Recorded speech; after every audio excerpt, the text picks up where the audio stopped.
유년주일학교 꼬마아이들에게 선생님이 이렇게 물어봤어요. 예수님께서 부활하신 후에 가장 처음 한 말이 뭘까?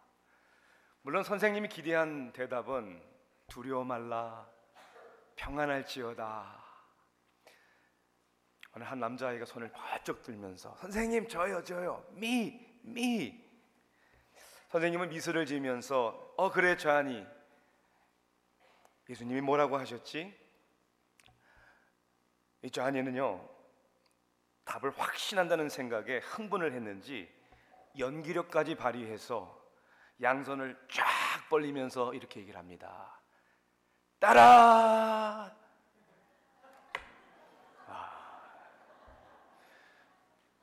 부활의 신앙이 없는 분들 같아요. 예수 그리스도의 부활은 사실상 아무도 기대하지 못한 것이었습니다. 제자들조차도 다 실망 가운데 떠났잖아요. 안식일 후 새벽에 무덤을 찾아간 여인들조차도 부활을 기대해서 찾아간 것이 아니고요, 연민의 정 때문에 그리워서 예수님의 무덤을 찾아간 것이죠. 그러나 예수님은 부활하셨습니다. 그리고 그 부활 신앙을 갖게 된 제자들은 변화되었죠. 두려움의 사람에서 확신에 찬 사람들로 평화를 누리고 그들의 가치관과 삶의 비전이 변화된 것이죠. 기독교는 세상의 어떤 종교와 달리 두 가지 면에서 확실히 다릅니다. 첫째는 은혜의 메시지요, 두 번째는 부활의 사건입니다. 저는 하나님의 말씀을 통해 오늘 부활을 믿는 자들이 누려야 하는, 믿을 뿐만 아니라 믿기 때문에 누려야 하는 축복이 무엇인지에 대하여 말씀을 나누고자 합니다. 그래서 일반적인 부활절에 관한 성경이 아닌 로마서 5장 말씀을 본문으로 정했습니다. 신약성경 로마서 5장 1절부터 21절까지의 말씀입니다. 제가 봉독해 올리겠습니다. 로마서 5장 1절 말씀부터 21절까지. 그러므로 우리가 믿음으로 의롭다 하심을 받았으니 우리 주 예수 그리스도로 말미암아 하나님과 화평을 누리자. 또한 그로 말미암아 우리가 믿음으로 서 있는 이 은혜에 들어감을 얻었으며 하나님의 영광을 바라고 즐거워하느니라. 다만 이뿐 아니라 우리가 환난 중에도 즐거워하나니 이는 환난은 인내를, 인내는 연단은 소망을 이루는 줄 알미로다. 소망이 우리를 부끄럽게 하지 아니함은 우리에게 주신 성령으로 말미암아 하나님의 사랑이 우리 마음에 부은 바 됨이니 우리가 아직 연약할 때 기약대로 그리스도께서 경건하지 않은 자를 위하여 죽으셨도다. 의인을 위하여 죽는 자가 쉽지 않고 선인을 위하여 용감히 죽는 자가 혹 있거니와 우리가 아직 죄인 되었을 때 그리스도께서 우리를 위하여 죽으심으로 하나님께서 우리에 대한 자신의 사랑을 확증하셨느니라. 그러면 이제 우리가 그의 피로 말미암아 의롭다 하심을 받았으니 더욱 그로 말미암아 진노하심에서 구원을 받을 것이니 곧 우리가 원수 되었을 때 그의 아들의 죽으심으로 말미암아 하나님과 화목하게 되었은즉 화목하게 된 자로서는 더욱 그의 살아나심으로 말미암아 구원을 받을 것이니라. 그뿐 아니라 이제 우리로 화목하게 하신 우리 주 예수 그리스도로 말미암아 하나님 안에서 또한 즐거워하느니라. 그러므로 한 사람으로 말미암아 죄가 세상에 들어오고 죄로 말미암아 사망이 들어왔나니 이와 같이 모든 사람이 죄를 지었으므로 사망이 모든 사람에게 이르렀느니라. 죄가 율법 있기 전에도 세상에 있었으나 율법이 없었을 때에는 죄를 죄로 여기지 아니하였느니라.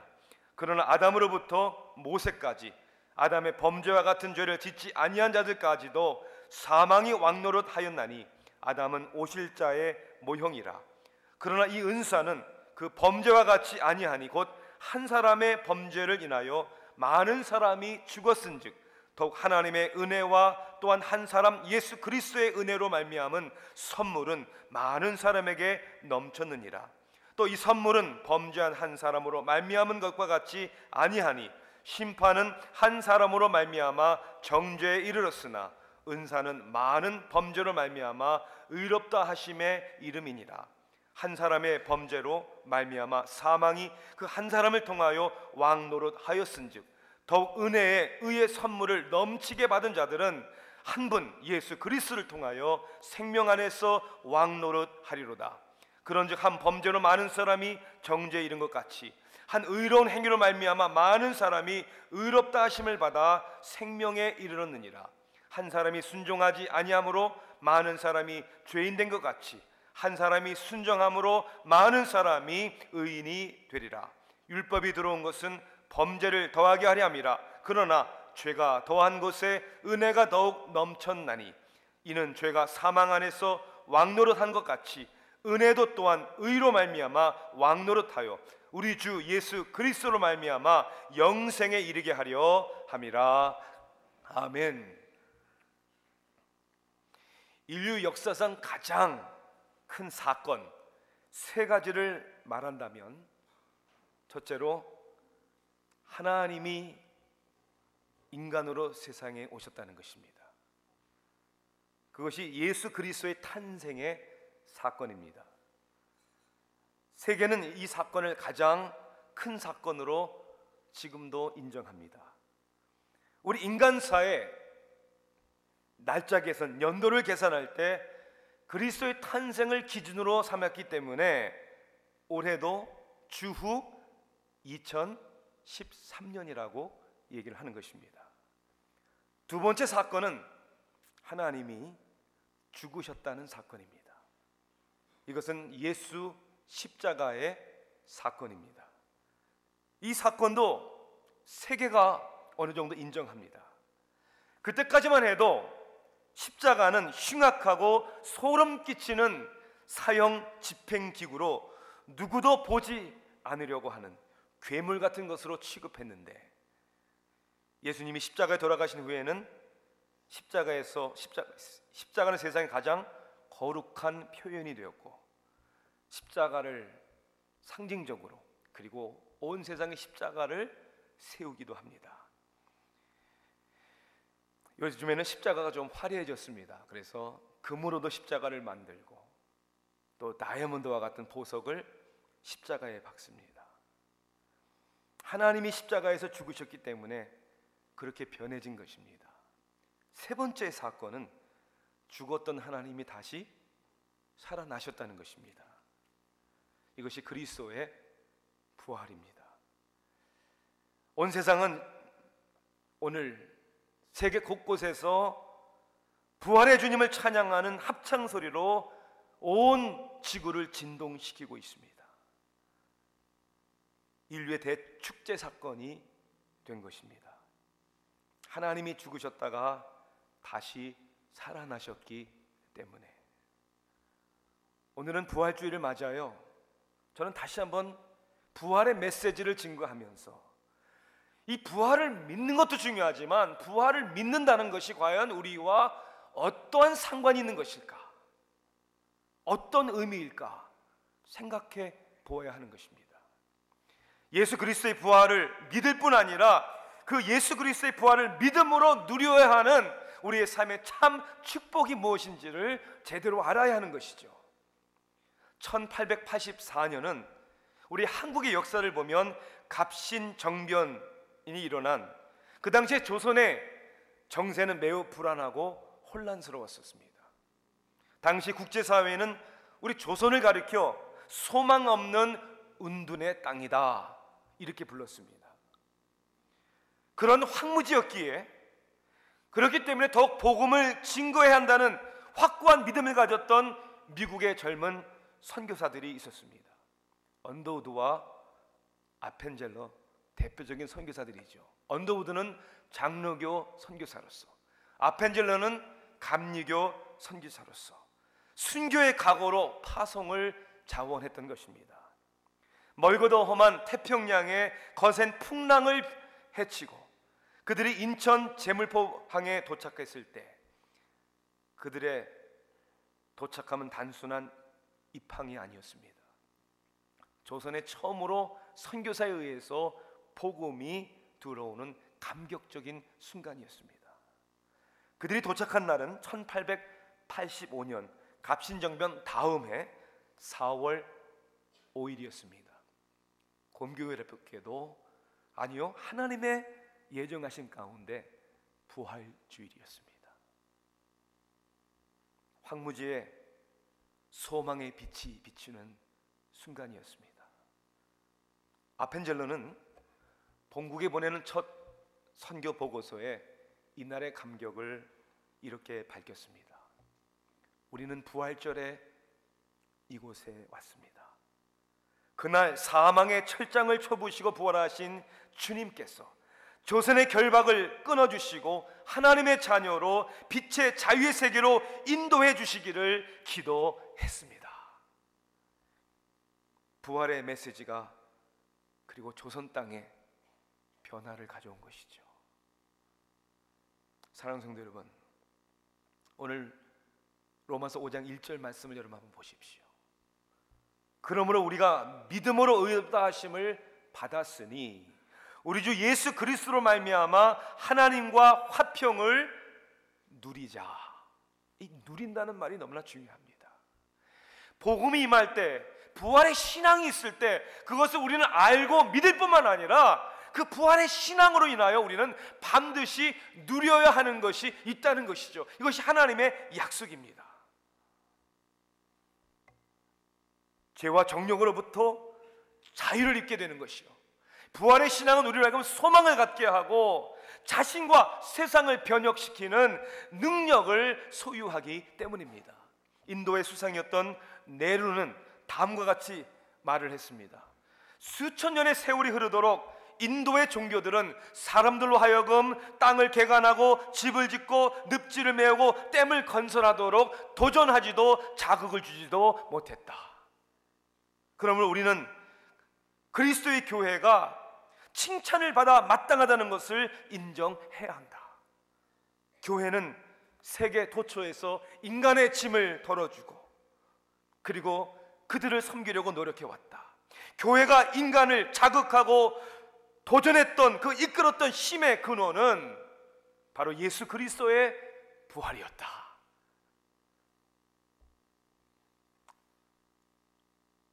오늘 로마서에서 바울은 십자가에서 죽으시고 부활하신 예수 그리스도를 믿는 신앙의 차이를 여러 단어를 사용해서 표현합니다.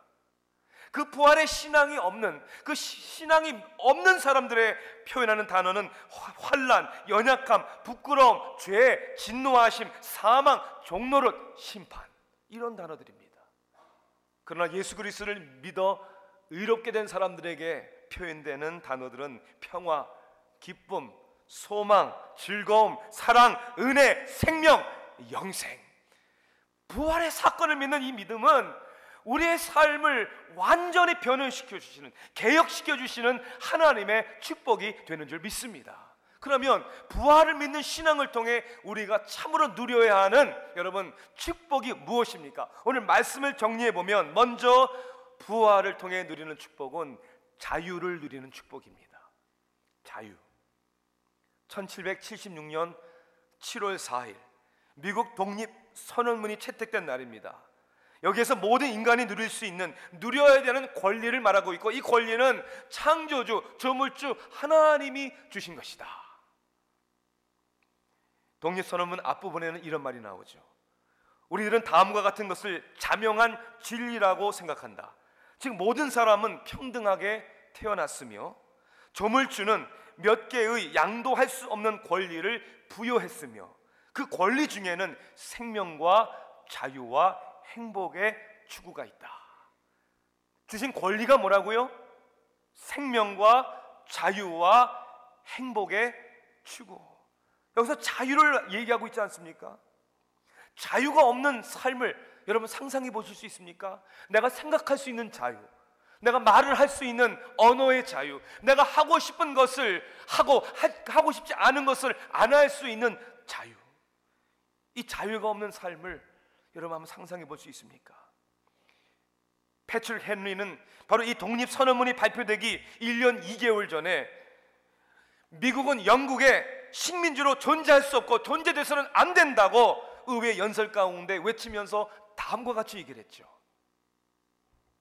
자유가 아니면 죽음을 달라. 그만큼 자유는 중요한 것입니다. 인간이 누려야 하는 자유는 생각, 언어, 행동의 자유만이 아닙니다. 더 중요한 자유가 있습니다. 어떻게 보면 행복과 사랑 가운데 우리가 생각하고 그리고 우리가 말하고 그렇게 살 수 있는 자유를 누릴 수 있도록 해주는 더 중요한 자유는 영적인 자유입니다.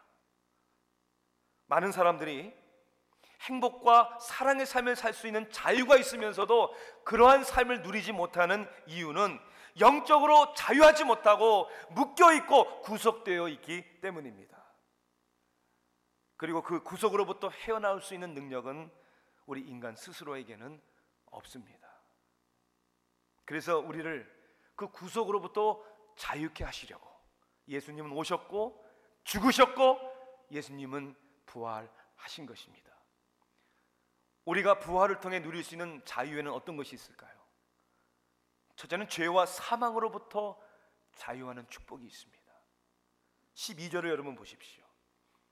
그러므로 한 사람으로 말미암아 죄가 세상에 들어오고 죄로 말미암아 사망이 들어왔나니 이와 같이 모든 사람이 죄를 지었으므로 사망이 모든 사람에게 이르렀느니라. 첫째는 예외 없다고 그랬어요. 모든 사람이, to everyone, 죄와 사망의 상태에 놓여 있다고 이야기를 하고 있습니다. 그리고 그것을 벗어날 수 있는 능력이 우리에게 없는 거예요. 그래서 14절에는 이런 표현을 사용하죠. 사망이 왕노릇한다.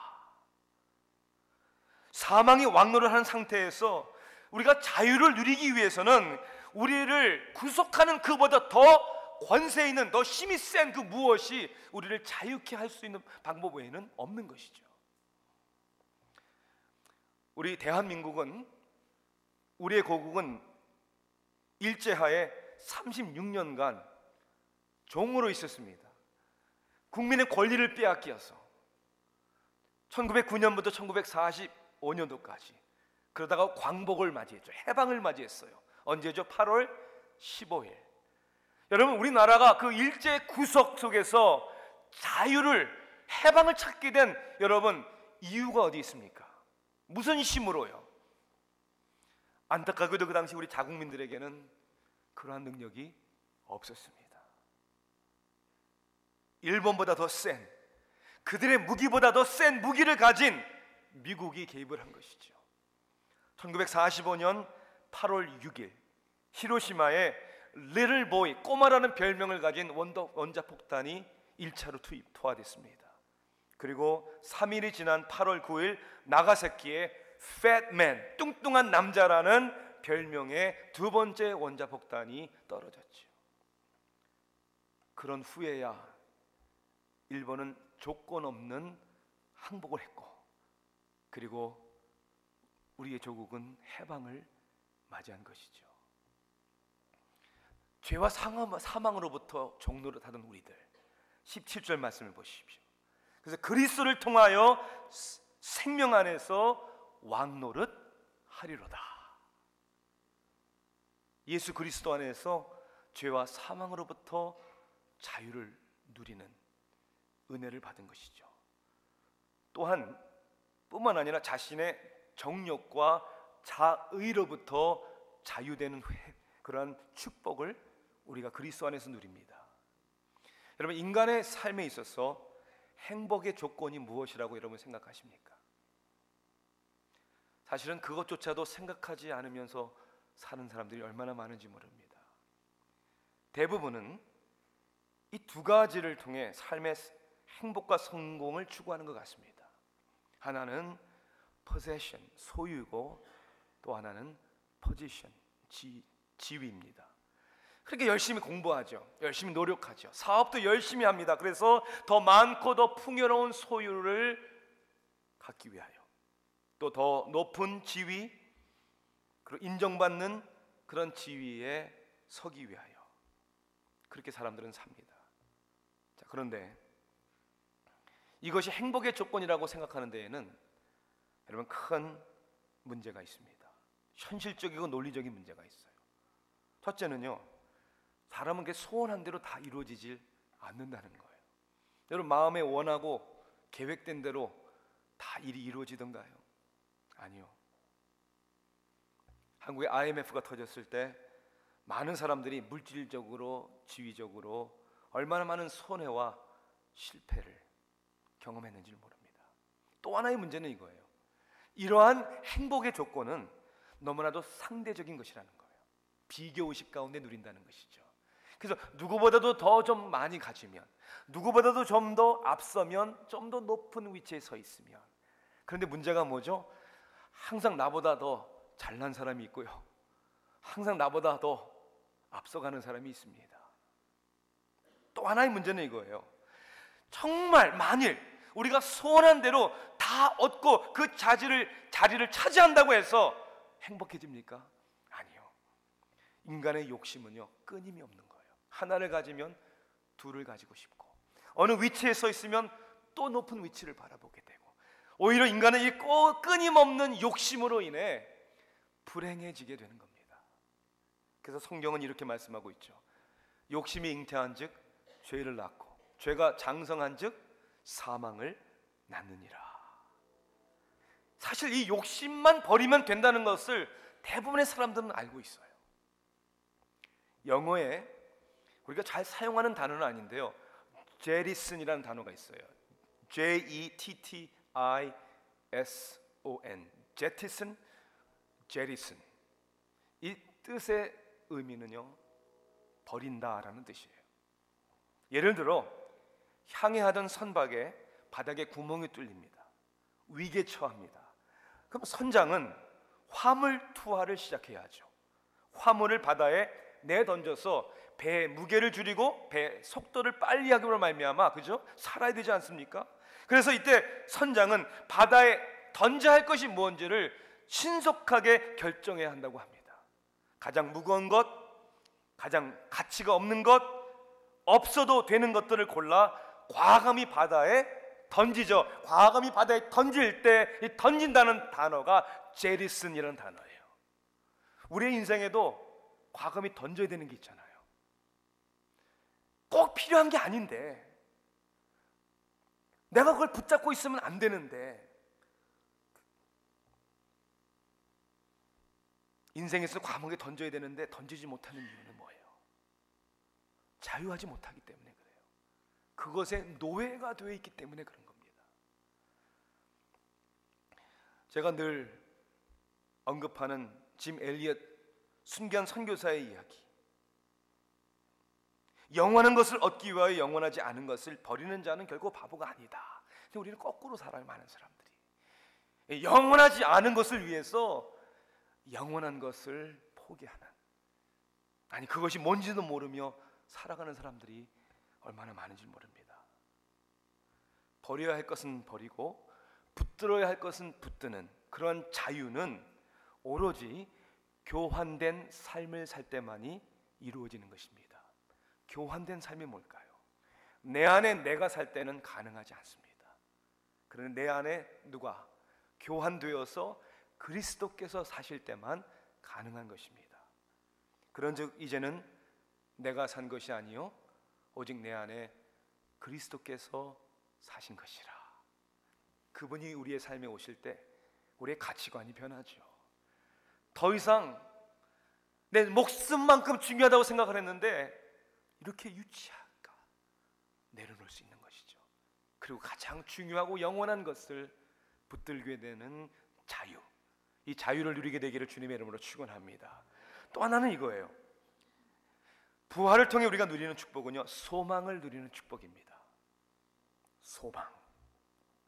미국의 한 노 부부가 성지 순례차 이스라엘을 여행 중에 갑자기 아내가 심장마비로 숨을 거두고 말았습니다. 그 이스라엘 유대 땅에서 남편은 장례사를 찾아 시신 처리와 장례 절차를 문의를 했습니다. 장의사는 두 가지의 방법을 제시했다고 해요. 하나는 시신을 방부 처리해서 미국으로 공수하는 방식인데, 절차도 번거롭고 비용도 5,000불 이상이 든다는 얘기였습니다. 근데 두 번째 방법은요, 하나님이 주신 약속의 땅, 이스라엘 유대 땅에 묻는 축복, 그리고 비용도 150불이면 충분히 된다는 거예요. 이 남편은요, 이 두 번째가 더 낫다고 이야기하는 그 장의사의 말을 듣고 좀 망설이다가 비싸더라도 미국으로 시신을 옮겨 묘지에 묻겠다고 결정을 했어요. 아내를 무척이나 사랑하셨나 보죠? 란 질문에 그게 아니라 유대 땅에 묻히면 그 옛날 어느 분처럼 자기 아내도 부활할 줄 모른다는, 그게 감당하기가 어렵다는 뼈 있는 이야기였다고 그래요.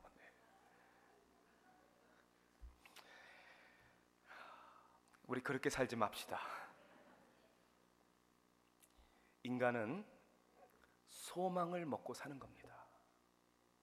고달픈 하루를 보내고 힘이 들어도 내일에 대한 기대가 있기 때문에 피곤한 몸을 침대에 맡기며 잠을 청할 수 있는 것은 밤이 지나가고 아침이 되면 깨어날 것이라는 기대와 소망이 있는 믿음이 있기 때문에 우리가 한 번은 다 죽는 이 세상, 죽음 후에는 하나님의 심판이 있는데 믿는 자는 영생을 가졌나니, 그 소망이 있기 때문에 열심히 오늘도 우리 하루를 살아가는 것입니다. 그래서 저는요, 소망이라는 것은 우리 인생의 방향이다라고 저는 그렇게 얘기할 수 있어요. 때로는 답답하지만 방향이 있잖아요. 이 방향 감각이 없으면 여러분 어떻게 되겠습니까? 좌절 가운데 소망이 없다면 살아있으나 죽은 거나 마찬가지입니다.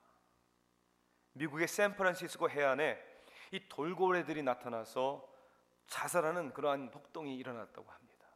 수많은 돌고래 떼들이 왜 이런 일이 생겼을까? 이 돌고래의 귀에 벌레나 이물질이 들어가서 반사음이 들리지 않자 돌고래는 그렇게 방향을 정하잖아요. 그게 작동을 안 하니까 방향 감각을 상실하고 결국 현기증 때문에 그렇게 자살하는 소동이 일어났다는 것입니다. 여러분의 삶의 방향이 뭡니까? 어디로 가고 계십니까? 오늘 3절 말씀을 여러분 보세요. 소망 있는 사람들의 모습에 대해서 3절 보니까 환난 중에도 기뻐한다 그랬어요. 다만 이뿐 아니라 우리가 환난 중에도 즐거워하나니, 아니 어떻게 힘들고 고통스러운 환난 가운데서도 즐거워할 수 있습니까? 여기 그렇게 답이 나와 있잖아요. 환난은 인내를, 인내는 연단을, 연단은 소망을 이루는 줄 알미니라. 소망이 있기 때문이에요. 그리고 그 다음 절 말씀을 보세요. 소망이 우리를 부끄럽게 하지 아니함은 그랬어요. The hope does not disappoint us. 우리를 절망하지 않게 한다는 거예요. 소망이 있으니까. 부활의 신앙이 바로 이런 것이죠. 이런 부활의 신앙 있는 사람들의 삶은 다른 것이죠. 해리 리머 박사님이 한 이슬람 회교도에게 이런 이야기를 했습니다. 우리는 하나님께서 스스로 자신을 나타내 주셨다는 것을 믿습니다. 그도 그렇게 얘기를 해요. 우리도 이슬람교도 그렇게 믿습니다. 해리 리머 박사는 이렇게 얘기해요. 우리는 하나님께서 곧 한 책 성경을 통해 스스로 드러내 보신 것을 믿습니다. 그 사람도 우리도 그렇죠. 우리도 코란을 믿습니다. 코란을 알라가 우리에게 주셨습니다. 리머 박사가 또 이렇게 얘기를 하죠. 우리는 하나님께서 한 사람 곧 예수 그리스도를 통해 스스로 드러내 보이셨음을 믿습니다. 그도 역시 얘기를 합니다. 우리도 알라께서 한 사람 곧 예언자 모하메드를 통하여 스스로 드러내 보신 것을 믿습니다. 다시 한번 강조합니다. 예수께서 그를 다른 사람들 구원하기 위하여 죽으신 것을 믿습니다. 우리도 모하메드가 그의 백성을 위해 죽은 것을 믿습니다. 다 똑같은 거예요. 리머 박사는 결론적으로 이렇게 얘기하죠. 우리는 예수께서 죽은 자로부터 스스로 부활하셨기에 모든 그분의 말씀이 사실이요 진리라는 사실을 믿습니다. 그는 우리는 죽은 이후에 예언자에 관하여는 아무것도 아는 것이 없습니다. 여러분, 왜 우리에게 소망이 있는 것입니까? 죽음 후에 부활이 있기 때문입니다. 예수 부활은 우리에게 어떤 상황 속에서도 소망을 갖게 하는 것이죠. 꽃가게를 하는 할머니가 한 분 계셨어요. 항상 웃는 얼굴이에요.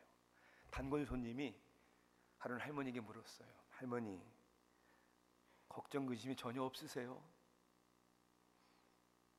천만에요. 사람에게 걱정 근심이 없을 리가 있나요? 저도 역경과 고통이 있지요. 그런데 할머니는 그래도 매일 기쁘게 사실 수가 있어요. 그때 할머니는 이렇게 비결을 말씀해 주셨대요. 저는 3일의 비밀을 가지고 삽니다. 네? 3일의 비밀이 뭡니까? 저는 걱정 근심거리가 생길 때마다 하나님께 기회를 드리고 3일을 기다립니다. 이것은 무덤에서 3일 만에 부활하신 주님을 믿기 때문이죠. 때로는 숫자대로 3일이 아닐 수도 있지만 주님의 부활 원리는 늘 동일하답니다. 나에게는 어떠한 암흑의 고난이 있을지라도 인내하는 가운데 광명의 열매로 끝납니다. 혹 지금 여러분들의 삶이 그 어두운 3일을 지나가고 있다고 생각하십니까? 전 3년을 지났는데요. 아니요, 30년을 지나도 부활의 신앙의 원리는 똑같은 것입니다. 고통과 죽음의 금요일이 있었기에 부활의 주일이 있는 것입니다. 오늘 여러분의 삶에 아픔과 실망과 고통이 있어서 감사하십시오. 하나님의 때가 될 때 반드시 부활의 주일이 올 줄로 믿습니다. 하나님께서 우리에게 부활을 통해 누리게 하시는 축복은 능력의 축복입니다. 종교는 윤리나 도덕과 다를 바가 없습니다. 종교는 우리에게 하지 말아야 하고 또 해야 할 것을 요구하고 그렇게 살지 못할 때 정죄하고 그 죄에 대한 대가를 요구합니다. 부활의 신앙을 선포하는 기독교의 메시지는 시작부터가 다릅니다. 먼저 하나님은 우리들에게 인간은 아무것도 할 수 없다고 말씀하십니다. 모든 사람이 죄를 범하였으며 하나님의 영광에 이르지 못하더니 의인은 없되 하나도 없나니 그리고 인간은 자기 스스로를 구원할 수 없다고 말씀하십니다. 우리는 개혁주의 신앙에서 그래서 이렇게 얘기하죠. 인간의 완전 전적 타락, 인간의 무능력, total depravity and inability of man. 우리는 완전 타락했고 스스로 우리를 구원할 수 없다. 그러기에 하나님은 무조건적인 선택으로 unconditional election, 무조건적인 선택으로 우리를 선택하셔서 불가항력적인 은혜로 irresistible grace, 그 은혜를 우리에게 주셔서 구원하신 것입니다. 하나님의 자녀로 삼아주신 것이죠. 여러분, 죽음과 사망 권세를 이기신 예수님께서 나의 삶의 주인이 되신 것입니다. 여러분 한번 생각해 보세요. 그래서 더 이상 능력 없는 무기력한 인생에서 죄와 세상을 이기는 승리자로 우리를 세워주시는 것입니다. 왜? 그 부활의 영이 내 안에 있기 때문입니다. 6절 말씀을 보세요. 성경은 이렇게 얘기하죠. 우리가 아직 연약할 때 기약대로 그리스도께서 경건치 않은 자를 위하여 죽으셨도다. 여기 아직 연약할 때, 연약할 때라는 단어가 영어 보니까 when we were powerless, 아무것도 할 수 없는 무능력한 그런 상황이 있을 때 우리를 정죄하시고 심판하지 아니하시고 우리를 위하여 죽으셨다는 것이죠. 그 결과가 뭡니까? 17절 말씀을 여러분 한번 보십시오.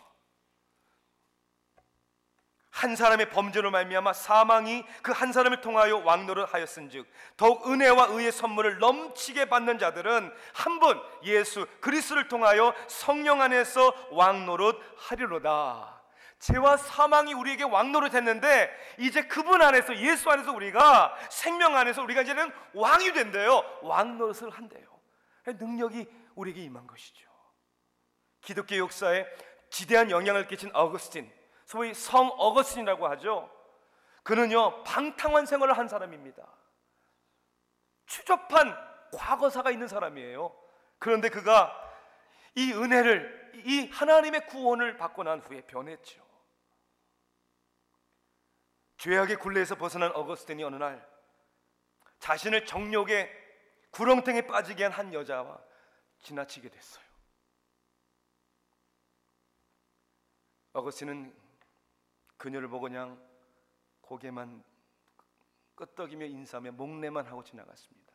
그때 그 여인이 어거스틴을 붙잡고 이렇게 얘기를 했어요. 저 모른 체 악인가요? 저 모르세요? 저예요. 저 좀 보세요. 이 여인이 어거스틴을 붙잡고 말하자 어거스틴은 조용히 웃으면서 그 여인에게 이렇게 얘기를 했습니다. 예, 이제 나는 예전의 어거스틴이 아닙니다. 나는 예전의 어거스틴이 아니에요. 유혹이 여러분의 마음을 두드릴 때 내가 대답하면 지는 것이고 내 안에 그리스도께서 대답하시면 승리하는 것이죠. 교환된 삶.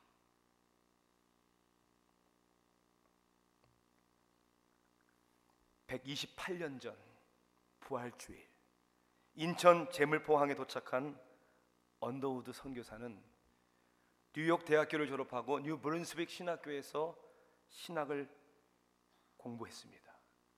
그가 한국에 도착했을 때의 나이는 25살이었습니다. 젊은 아니 어린 나이죠. 그가 도착해서 보는 우리 조선 땅은 가난과 질병과 파벌 싸움과 황폐한, 그래서 소망이 없는 땅이었습니다. 그는 부활의 신앙을 갖고 하나님 앞에 기도할 수밖에 없었습니다. 언더우드 선교사는 이렇게 기도했습니다. 주여, 지금은 아무것도 보이질 않습니다. 주님, 메마르고 가난한 이 땅, 나무 한 그루 시원하게 자라오르지 못하고 있는 땅에 저희들을 옮겨와 심으셨습니다. 그 넓고 넓은 태평양을 어떻게 건너왔는지 그 사실이 기적입니다. 주께서 붙잡아 뚝 떨어뜨려 놓으신 듯한 이곳, 지금은 아무것도 보이질 않습니다. 보이는 것은 고집스럽게 얼룩진 어둠뿐입니다. 어둠과 가난과 인습에 묶여있는 초선 사람들 뿐입니다. 그들은 왜 묶여있는지도 고통이라는 것도 모르고 있습니다. 고통을 고통인 줄 모르는 자에게 고통을 벗겨주겠다고 하면 의심부터 하고 화를 냅니다. 조선 남자들의 속셈이 보이질 않습니다. 이 나라 조정의 내심도 보이질 않습니다. 가마를 타고 다니는 여자들을 영영 볼 기회가 없으면 어쩌나 합니다. 조선의 마음이 보이질 않습니다. 그리고 저희가 해야 할 일이 보이질 않습니다. 그러나 주님, 순종하겠습니다. 겸손하게 순종할 때 주께서 일을 시작하시고 그 하시는 일을 우리들의 영적인 눈이 볼 수 있는 날이 있을 줄 믿나이다. 믿음은 바라는 것들의 실상이요 보지 못하는 것들의 증거니라고 하신 말씀을 따라 조선의 믿음의 앞날을 볼 수 있게 될 날을 믿습니다. 지금은 우리가 황무지 위에 맨손으로 서 있는 것 같으나, 지금은 우리가 서양 귀신 양귀자라고 손가락질 받고 있사오나, 저희들이 우리 영혼과 하나인 것을 깨닫고 하늘나라의 한 백성, 한 자녀임을 알고 눈물로 기뻐할 날이 있음을 믿나이다. 지금은 예배드릴 예배당도 없고 학교도 없고 그저 경계, 의심과 멸시와 천대함이 가득한 곳이지만 이곳이 머지않아 은총의 땅이 되리라는 것을 믿습니다. 주여, 오직 제 믿음을 붙잡아 주소서. 언더우드와 같은 선교사와 부활의 신앙을 믿는 믿음의 사람들이 있었기에 우리 조국에는 복음의 계절이 찾아왔습니다. 언더우드 선교사만의 하나님이십니까? 죽음을 이기시고 부활하신 주님, 그 죽음을 이기신 주님이 우리의 주님이 되시기에 우리에게도 소망이, 우리에게도 자유가, 우리에게도 능력이 있는 줄 믿습니다. 부활절에는 전통적으로 계란을 삶아 먹죠. 부활의 상징이라고 말들 합니다. 플라스틱으로 만든 계란도 있습니다. 오늘 우리 주일학교 아이들에게 주는 플라스틱 계란 하나를 몰래 하나 가져왔습니다. 열어보니까 이 안에는 트윅스 초콜릿 바가 하나 있네요. 미국 매사추세츠 한 교회 학교에 나오는 8살짜리 아이가 있었습니다. 그 아이 이름은 톰이었어요. 톰. 태어나면서 병이 많아 늘 몸이 아프고 걸을 힘도 없어서 휠체어를 타고 나오는 아이였습니다. 부활주일을 앞두고 교회 학교 선생님은 아이들에게 속이 비어있는 플라스틱 계란 하나씩 주면서 다음 주 부활주일 교회에 올 때 무엇이든 생명을 의미하는 것 하나를 담아오라고 숙제를 내주었습니다. 부활절 아침 주일, 아이들은 차례로 플라스틱 계란을 열었어요. 꽃, 나뭇잎, 벌레도 집어넣고 온 아이들이 있었어요. 다음에 차례가 됐는데 다음에 계란, 플라스틱 계란을 열어보니 아무것도 없었어요. 아이들이 킥킥 웃기 시작을 했어요. 선생님은 톰이 창피를 당할까봐, 야, 지난주에 너 너무 몸이 많이 아팠구나, 괜찮아, It's okay. 그런데 톰이 선생님에게 이렇게 대답하는 것이었습니다. 선생님, 저도 생명을 준비했어요.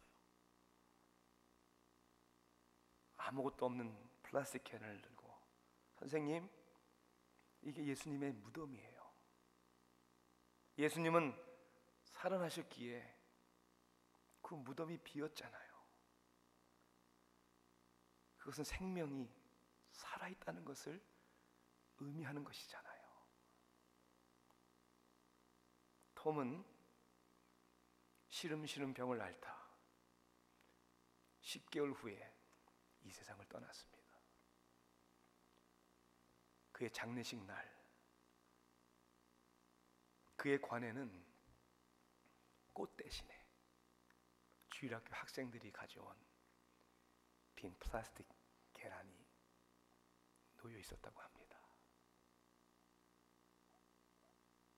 그리스도의 부활, 이것은 그냥 우리가 절기를 지키기 위해서 지키는 행사가 아닙니다.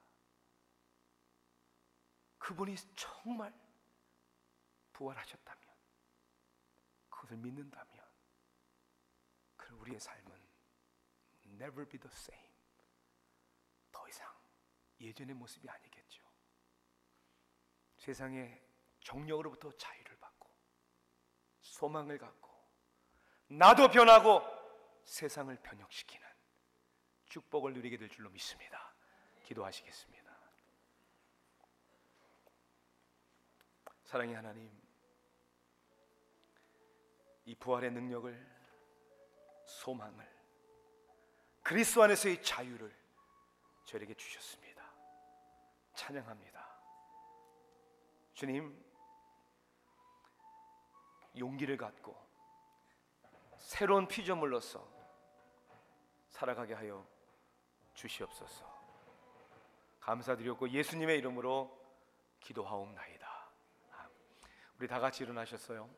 우리 부활의 기쁨을 찬양하십시다. 주 하나님 독생자 예수